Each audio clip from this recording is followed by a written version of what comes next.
So this is a demonstration of how to set up your Kangen water ionizer.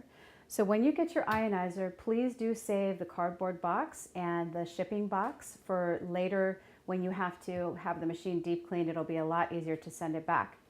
So now that you have your machine, you're going to put it on your countertop, and you want to take the little stoppers here and just take those out. And you can put them in this bag that they provide with the phenolphthalein and the pH drops, and that way you'll know where they are, okay? And don't be upset if there's a little bit of water in here. They test all the machines before they send them out. So just save these. That's always a good idea. All right, so the next step is you want to take a look at your sink, your faucet, and you may actually need to unscrew something in here. If you have an attachment, you want to get to the part of the sink where there's actually some grooves. And as you just saw in the clip before, Enagic provides you with multiple diverters, and you just want to, there's actually installation videos on the website if you go to enagic.com and you look under water and then under installation, it will show you how to do that. So if you're a little intimidated by that, don't be. You can watch each one of those, and whether you have a sprayer built in or whether it's just a standard sink like this one, it will show you how to do it. So we're going to show you with this particular sink, and I would recommend that you may need a gripper to unscrew whatever might be in the sink, in the faucet head, or you may also need a wrench as well. Okay, so always bring that just in case. Now, we found out that this sink takes this diverter. So this is the diverter right here, and this is the attachment. So you're just going to put it in like so, okay? And I'm going to set it here. So you're going to put this first, and then your attachment. And you just want to make sure that you're getting it level.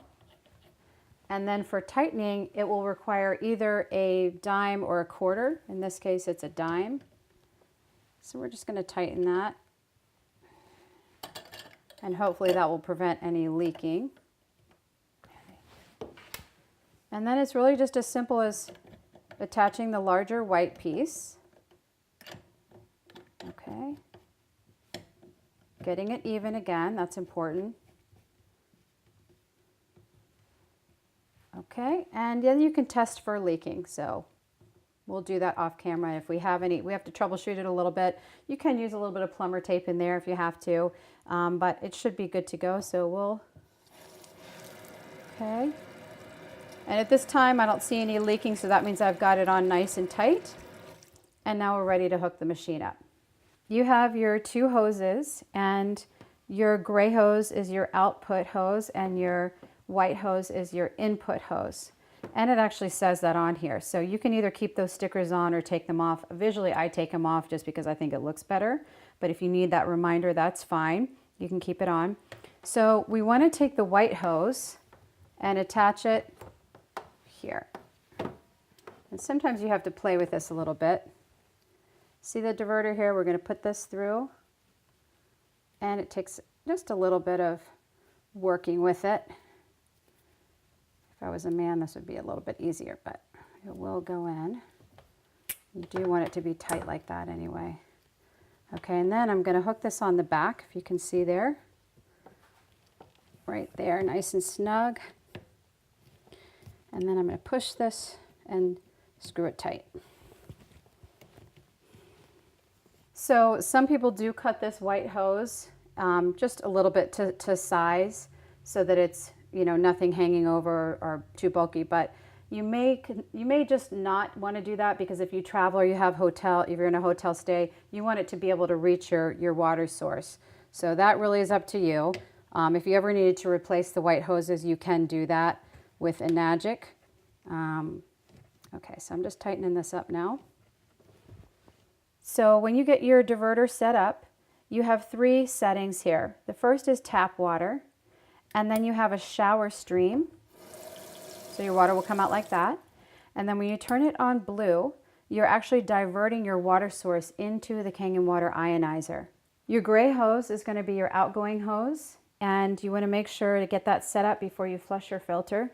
So I'm just going to take this sticker off, and then I'm going to put this This is a nice feature that they offer for all the machines except for the Level Up R. So it will come with your faucet. All right, we'll just put that there. Now, you want to slide this through first because this will allow you to stick it to where you want it to be. Okay, just kind of move it up there. Then you're going to put this on the end. Make sure that it's up maybe about 1 centimeter or a little bit less than that. Okay, and then this little thing can move around. You can have it every which way. All right, so then you just want to position it where you want it in your sink. You may want it on the right-hand side, left-hand side. You can play with it a little bit so that it looks nice. Once you have your gray hose, the attachment set up, you can figure out where along your sink you want it. If you notice, there's a suction here and there's one underneath here as well. So this is where this gentleman wanted it here. So you can ever have it situated in your sink somewhere. These are shallow sinks. So if you have a deeper sink, you may want to actually put it in. But just make sure it's able to drain here. Most important thing about the gray hose is it should be level with your machine or lower than your machine. And that's so that excess water can drain out of that. If you can't achieve that, then just put a little something underneath your ionizer. You could do a cutting board or block of wood, something like that. You can make it look nice, a little piece of marble, whatever your kitchen requires. When you are ready to flush your filter for 5 minutes, you want to run only cold water through it. If you do hot water, it will not damage the plates at all, but it can ruin your carbon filter. You don't want to have to replace that before you need to. Also, you want to make sure that your machine is unplugged and not turned on. You're going to just flush the filter. Once you have your machine hooked up with both hoses, the outgoing and the ingoing, we're going to flush the carbon filter for 5 minutes. So all I'm going to do is set the diverter to ionizer, and I'm going to make sure that the white exit hose is here and that this is ready to go. And I'm going to just do a cold water and moderate flow. You don't have to do it super fast. And just set your timer for 5 minutes and let that go ahead and flush. There we go. You notice this tag here. It's just a little protector sheet, so you can remove that or you can keep it on. If you're going to keep it on, just gently pull this part off, but we're going to take it off for this instance. Now we're ready to plug the machine in and power it on. When you plug your unit in, I do recommend that you have a surge protector, just a single unit surge protector. We don't have one in this case.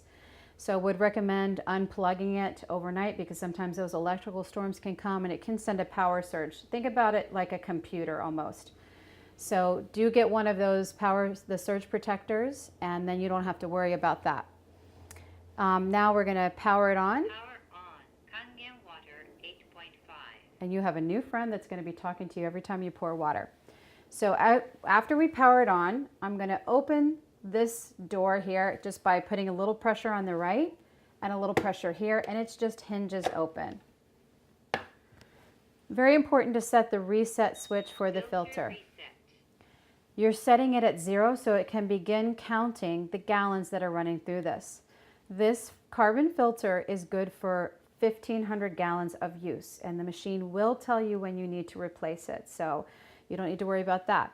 Now there is a little sticker that we're going to put on here for the date that we installed this, just in case you're wondering if you haven't replaced your filter in about a year, even if the machine hasn't said so, it's probably time to replace your filter.